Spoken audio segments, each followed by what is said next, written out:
I never imagined that a single envelope left on my kitchen table would end the life I thought I had built for decades. I was 71 years old, still waking before sunrise, still cooking breakfast, still believing that being useful was the same as being loved. The house was quiet that morning, too quiet, the kind of quiet that makes your chest feel hollow. My son Daniel and my daughter Claire had asked me to sit down together the night before, saying they needed to talk about the future. I thought it was about family plans or maybe the grandchildren starting school. I smiled then, because I always smiled when they asked for my time. I had raised them alone after their father passed, working 2 jobs, managing offices, learning systems, balancing budgets, sacrificing weekends, vacations, dreams. I had told myself that one day it would all be worth it because family was forever. That envelope proved how wrong I was. Inside were brochures for senior housing, polite words about independence, dignity, and new beginnings. What they really meant was, "We are done with you." Claire avoided my eyes. Daniel stared at the floor. They spoke softly, using careful phrases, saying they needed space, saying times were changing, saying I deserved rest. They said I was holding them back without saying those exact words. They said the world was faster now, more digital, more demanding. They said they worried about me, but never asked how I felt. I remember asking one simple thing: where will I go? There was a pause long enough to hurt. Daniel said, "We thought you could decide that on your own." Claire added that they would help for a short time, but they could not keep supporting me after everything I had given. The mortgage I paid, the nights I stayed awake, the careers I paused. I stood up slowly, feeling something crack inside me, not my bones, but my belief. I packed one suitcase that night: clothes, papers, old photos. I left the house before dawn because I did not want the neighbors to see me. I walked until my legs ached and sat on a bench outside a closed grocery store watching delivery trucks arrive, pretending my life was not falling apart. I had $700 to my name, no home, no plan, and a silence so loud it made my ears ring. People passed by looking through me. I felt invisible, like the world had already decided I was finished. That was the lowest point of my life, but it was also the moment something inside me refused to die. I remembered who I was before motherhood, before sacrifice. I was a woman who understood systems, who could see problems and fix them, who could learn anything if given the chance. I told myself that age was not an ending, it was inventory of everything I knew. I went to the public library that morning and used a computer for hours, reading job boards, community listings, anything that did not say young only. I found a small notice posted by a local cooperative warehouse struggling to stay afloat. They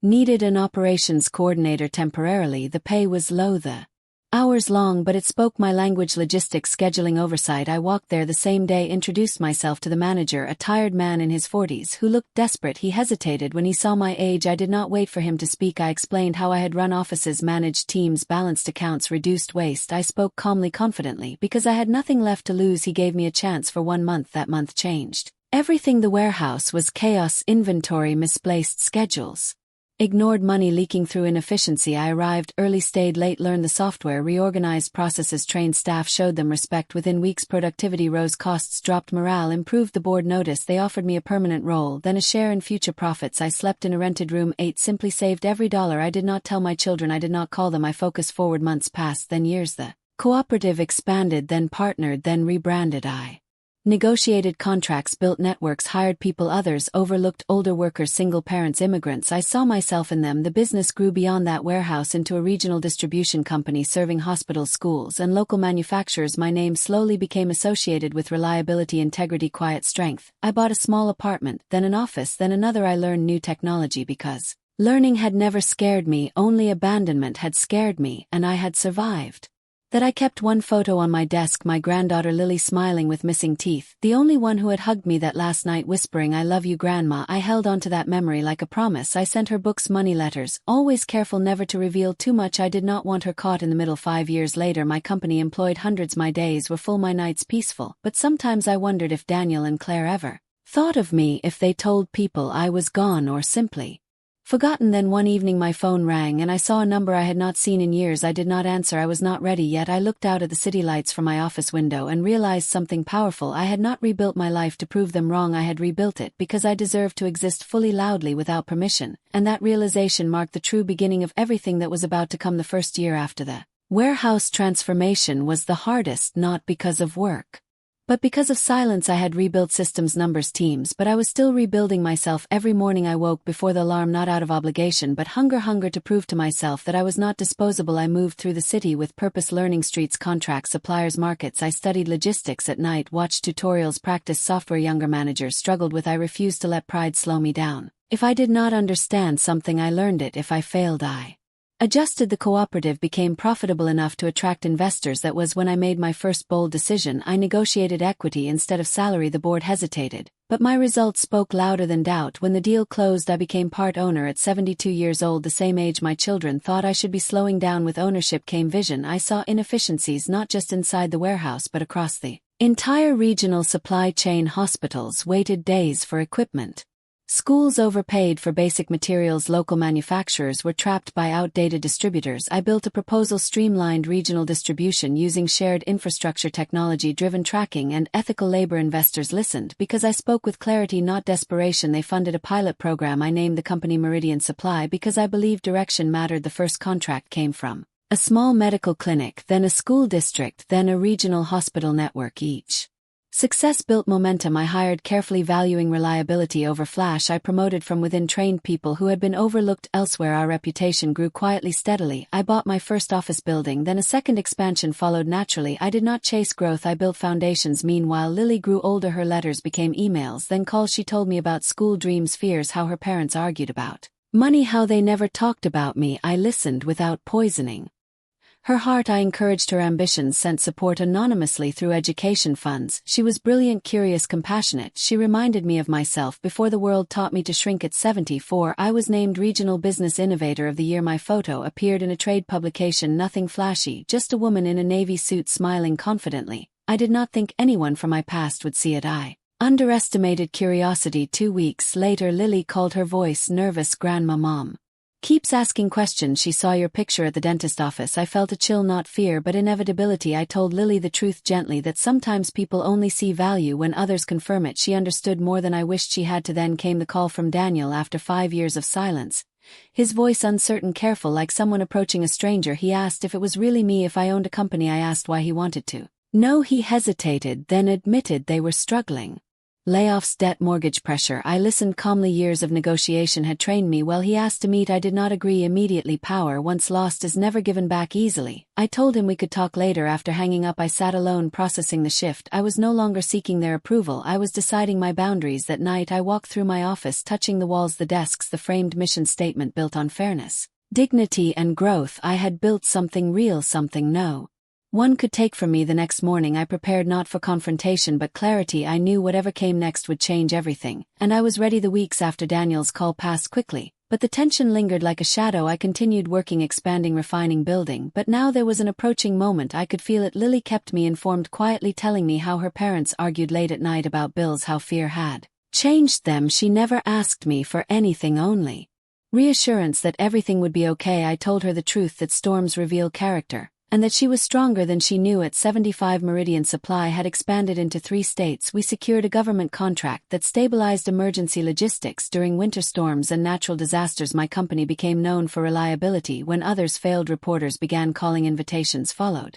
conferences, panels, awards. I accepted selectively, never forgetting where I started. One afternoon, my assistant informed me that Daniel and Claire had arrived at the office unannounced. I did not rush. I finished my meeting, reviewed documents, adjusted my jacket, and waited 15 minutes exactly. When I entered the waiting room, I saw 2 people who looked older, smaller, uncertain. They stood quickly, calling me Mom, as if the word alone could bridge years. I greeted them politely, not warmly, not coldly, just present. They commented on the office, the success, how incredible everything looked. I asked why they were there. Silence stretched before the truth arrived. They needed help, money, time, guidance, forgiveness. I listened without interrupting. Years ago, I would have rushed to save them. Now I asked questions. What had changed? Why now? What did they expect from me? They spoke of family, obligation, love, regret. I responded with facts, timelines, memories. They had left me without a plan, without dignity, without care. I reminded them calmly not to punish but to ground reality. When they asked for money, I said no, not yet. That word shook them. I explained that support without accountability was not love. I offered something else, jobs at entry-level positions, no favors, no shortcuts, therapy for Claire, financial counseling for Daniel, time to rebuild trust. Slowly, painfully, honestly. They hesitated, but desperation overruled pride. They agreed. Over the next months they showed up early, worked hard, learned humility. Lily watched everything,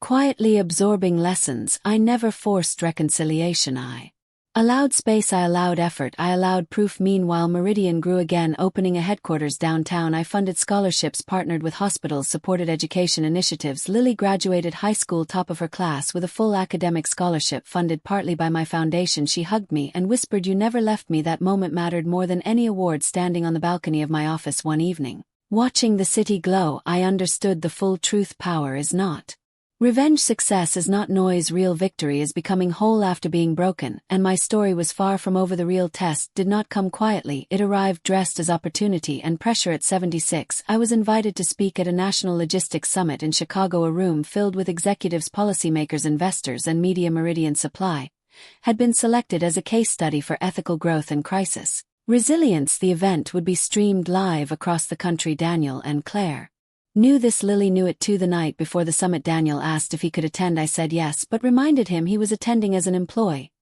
not as family. He agreed without argument. Growth had humbled him. Claire had been in therapy for months, confronting truths she once avoided. She no longer blamed the world, she was learning slowly. The day of the summit, I stood backstage listening to the murmur of the crowd, remembering the bench outside the grocery store, the suitcase, the silence. When my name was announced, I walked onto the stage, steady, grounded, unafraid. I spoke about systems, yes, but also about people, about experience being undervalued, about age being mistaken for weakness. I told them success was built by those willing to stand back up when pushed aside. The applause was long, genuine. After the keynote, a panel discussion followed, then questions. One journalist asked about my inspiration. I answered honestly, saying, betrayal had taught me independence. Another asked about family. I paused just long enough to be intentional. I said family is not defined by blood, but by consistency, accountability, and respect. Cameras zoomed in. I saw Daniel lower his head, Claire wipe a tear. The clip went viral within hours. Headlines followed: elderly woman builds empire after being abandoned. Debate ignited, online support flooded in, but so did scrutiny. Reporters dug into my past, into my children, into Lily. Privacy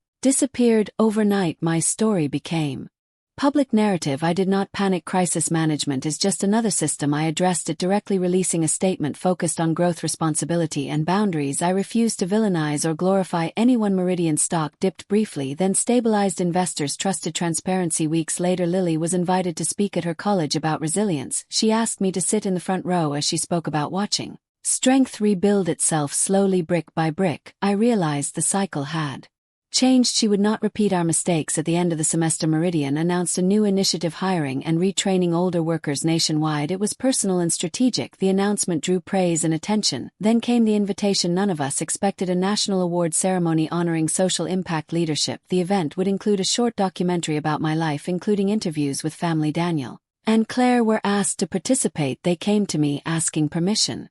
I said yes on one condition: complete honesty. They agreed. The night the documentary aired, millions watched. Daniel admitted his failure publicly. Claire spoke about fear and immaturity. I spoke about forgiveness without erasing consequences. The response was overwhelming: letters, calls, messages from people who had felt discarded, seen, unseen, forgotten. I answered as many as I could, because stories heal when shared. As the year ended, I stood at the edge of another turning point. The past had caught up, the truth had surfaced, and the final chapter was ready to be written. The ceremony ended, but the transformation did not slow. It accelerated. In the months that followed, my life settled into a rhythm that felt earned, not rushed. Meridian expanded into 3 new states. Lily moved into her first apartment near the hospital where she started residency, and Daniel showed up every day on time, prepared, focused, no longer entitled. Claire began volunteering with our workforce program, working directly with women who had been pushed aside by age or circumstance. Watching her listen without defensiveness was new and real. One evening after a board meeting, I walked alone through the headquarters lobby. The walls displayed photos of employees' stories, faces, journeys. People